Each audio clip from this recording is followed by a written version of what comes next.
to console Mary saw her leave so hastily, she left them right there. They assumed she was going to Lazarus' grave to weep, so they followed her there. When Mary arrived and saw Jesus, she fell down at his feet and said, Lord, if you had been here, my brother would not have died. If you had been here, my brother would not have died. When Jesus saw her weeping and saw the other people wailing with her, he was moved in indignation. You know what? He cried too. Oh, Jesus. Y'all pay attention. Jesus cried too. Watch this. So that means that when you're in your mess, he cries.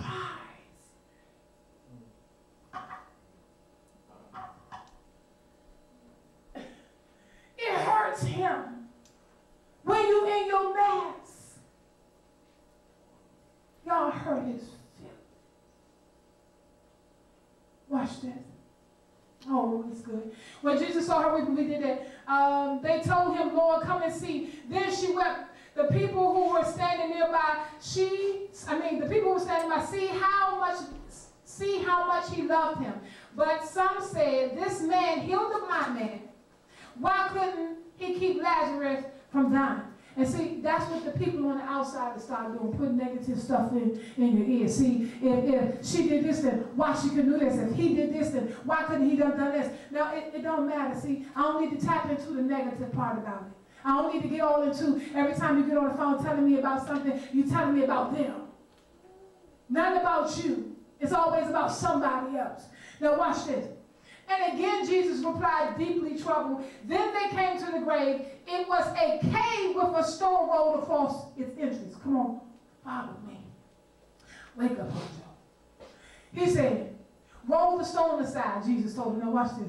Oh my God, I can go home right here. I can go home. Jesus got to the entrance of your filthy heart. He didn't touch the stone. He told you to move it. Come on. Come on, you better shout. He told you to move the stone. Come on. Wow. He said, before I enter. So whatever's holding you up for Jesus going in, move it. Move it. Come on. Come on. He said, roll that mess to a side. Get that trash out of here. Get that bitterness out of there. Get that anger out of there. Get that hurt out of there. Get that jealousy out of there. Get that confusion out of there. So I can go when I can't get in because of the stone. Hallelujah. Get it out of my way. And stop telling me that you're with me and you got stones of heart. Hallelujah.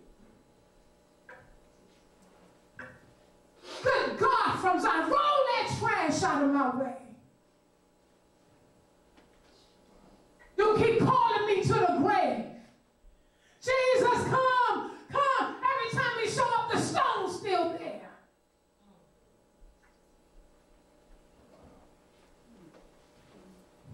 Watch this. Jesus told them to move it. But Martha, the dead man's sister, said, Lord, by now the smell, come on. By now, the smell will be terrible because he's been dead for 4 days. But God is saying, I don't care what this smell like. I'm going to get glory out of this stench, boo. It don't make me no difference what this smells like. See, what God is saying, I don't care what you've done. I don't care what you've done. If you move the stones and let me in, I will turn your funk into a fragrance. Get the stone out of my way. You all are holding to the stones. Now watch this. Watch this. Jesus responded, didn't I tell you? He said, didn't I? Come on, didn't I? How many times God told you? Didn't I? Girl, go on the corner. Let me do my job. Didn't I tell you that? Didn't I tell you that you will see God's glory if you believe? So they rolled it. I love it. He didn't touch it.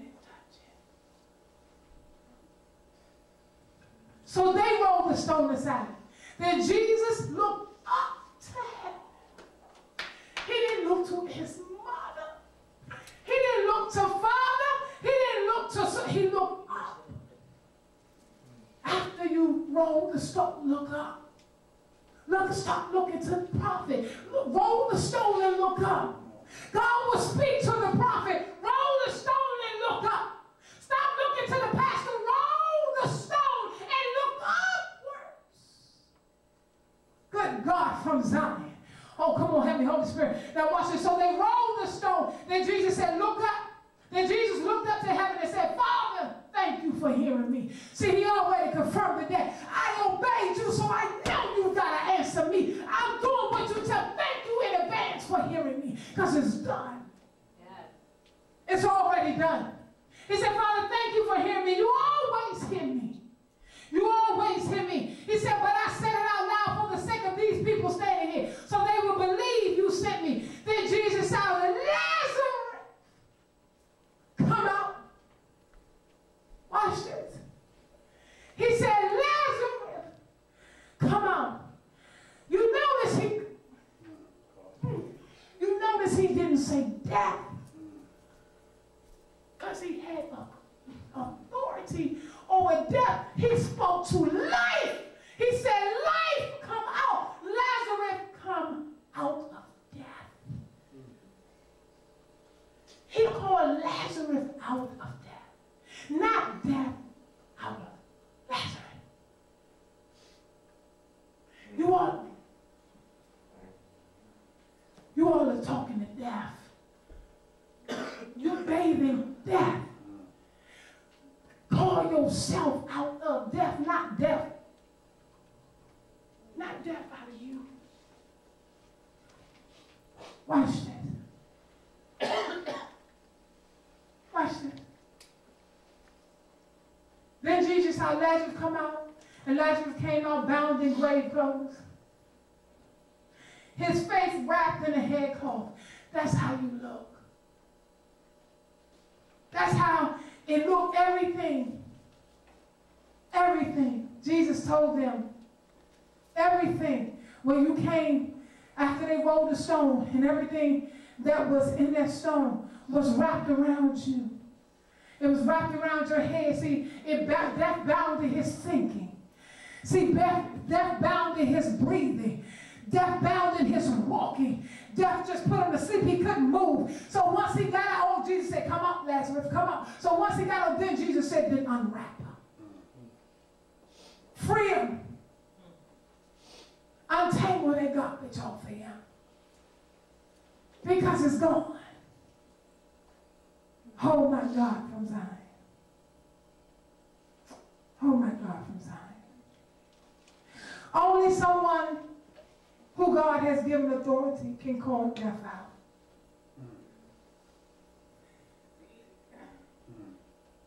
The dead can't call the dead out of the dead. You don't have the authority to call death out of yourself because you're dying. You can't speak to death. You have to speak to you. And then look up to God. Now, there's one thing I want to point out about verse 15. Let's go back. I want y'all to catch something. Then he told them plainly, Lazarus is dead, and for your sake, I'm glad I wasn't there, because this will give you another opportunity to believe in me. See, some of y'all, God is trying to kill. And if you die, it's going to be a blessing to somebody else, because it's like, if God can kill that, I know I stand a chance. That's why the person that you're intermingled with by roots can't get it together, because you won't die.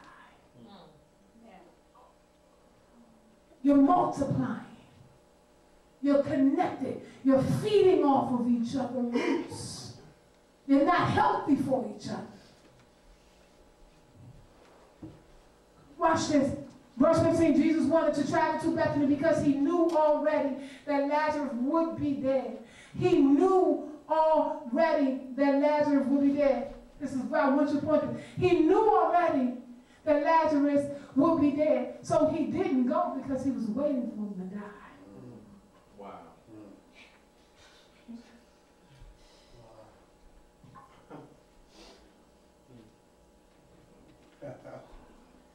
Whenever you're ready to die. Whenever you're ready. Whenever you're ready. Whenever you're ready to stop pretending. Stop being, you got some of the fakest people who say everybody else fake. Anybody who accuses you, it's them. The devil is the accuser of the brethren. You got people in church, every time you turn around, that you phony. You're the fakest person I ever seen in my life, and you don't even know you fake. At least if I was, I would know. You don't even know you phony. And guess what? Ain't nothing you can do about it. But it's something I can. They don't even know how to unfake themselves. They that phony. They're trying so hard, and they will accuse you of this. Every time you turn around, they got accusation against. They don't even care about the scriptures. They don't care about what God said. They will put their mouth against the prophet. They will put their mouth against the pastor. They don't care. They unruly, disrespectful, ungodly, all 9 yards of it. All of it. And don't care. You see that fruit. You see that fruit. You watch that fruit, and we can clearly see that that's a sour lemon on that tree. And you want us to think you're a blossoming apple. Oh no. That's when I say reprobation. Because if you can't see, it's a problem. But Jesus waited for him to die so that he can get the glory out of Lazarus' smell. Come on, stand to your feet and let's give God some praise. I did not finish this. I didn't finish this.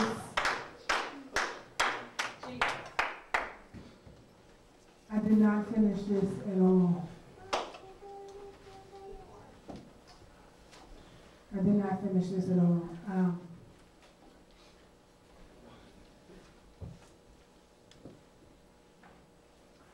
One other last thing I want to say to y'all. Y'all be seated. Just be seated real quick. One other thing I want to say to you. I'm sorry, I apologize for that. One other thing I want to say. Pastor Glenn, you can come up because I'm done. One other thing I want to say to you all about that stone. When he told them to move it, they had to trust him with it. So you have to trust God with that stone. And he grows us up differently. God grows us up differently.